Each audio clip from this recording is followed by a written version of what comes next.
MMA Oddsbreaker, I'm Frank Trigg. That is the Kansas City Bandit, Jason High. Jason's getting ready to fight Anthony Lapsley. How you doing? I'm well. How are you? Good, good. Last time we spoke, I think you were in Brazil. Right, was that where it was?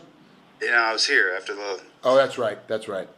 I talk to you so much now that I forget kind of where everything is, where I see you and where I talk to you. It's like it's all starting to run together.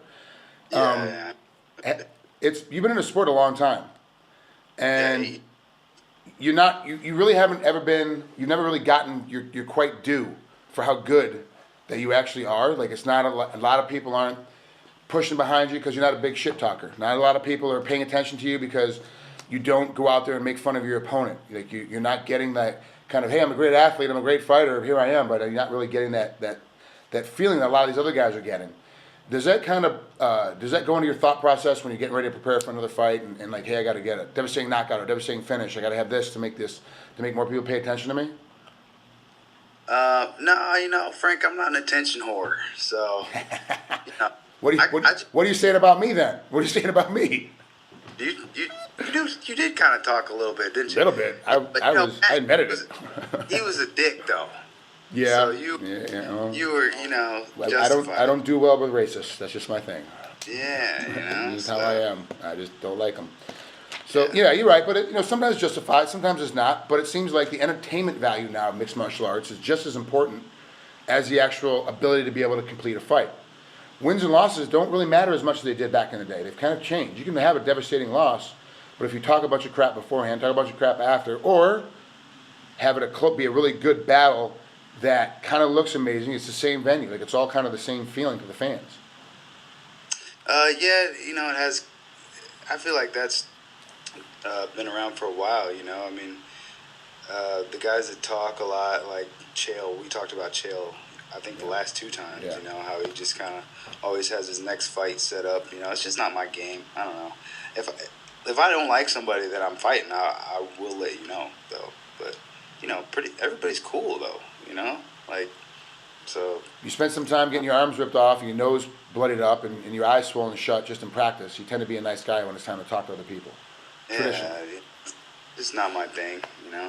So let's break down your opponent, Anthony. Let's talk about him real quick. 22-5 with your 17-4. He's got 3 KOs, but most of his most of his wins come through the fact that he's a really good submission guy. He has 15 subs. Now I say really good because his record. I looked at his record. I looked at the record of the guys he's beat. I didn't really notice any big name guys in there that he's overly submitted. You come with 3 KOs and 8 subs, and 6 decisions for you, 4 decisions for him. If you were a fan, not yourself personally, but you're a fan and you get ready to watch this fight, how would you break this fight down?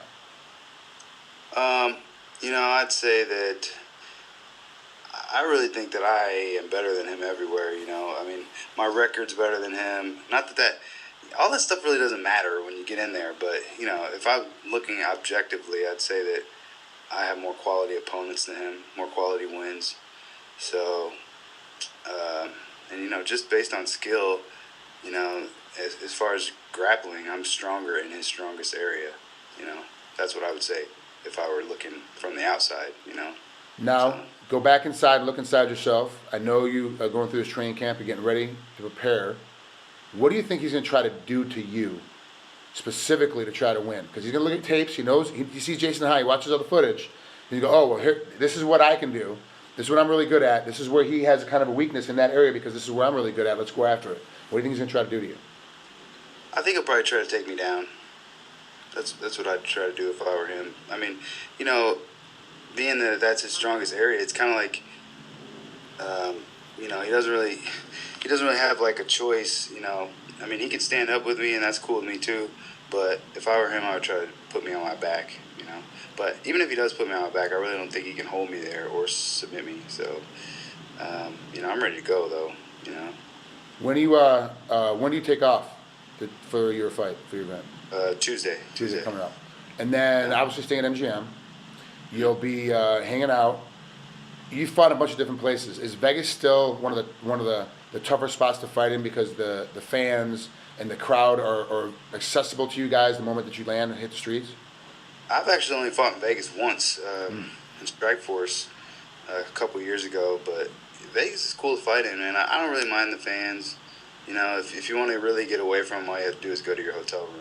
You know, so I don't mind all that at all. You know, for the most part, you know, the fans are cool. You know, they just want pictures, and they want to slap hands and tell you they saw you such and such fight, whatever. You know, I mean, Yeah. it's not a hassle. It's nothing. You know. And really, to take a picture with a good-looking girl outweighs the pictures you have to take with the ugly guys. And signing the autographs, you know, for all the guys that are sweaty palmed and they're putting their sweaty armpits on your shoulder is outweighed by every kid that looks up at you and is like, dude, you're my hero. And you know, so it all kind of balances itself out, you know, at the end of the day. And it's cool. Yeah, after the last fight, I had a few kids coming up to me saying they've been watching me, you know, young kids saying that they've been watching me for a couple years, and that's pretty cool, you know, have young kids that are, you know, they've been watching you for a while. It's pretty cool. It just makes you realize how many people, like, you kind of inadvertently just, you know, touch, you know.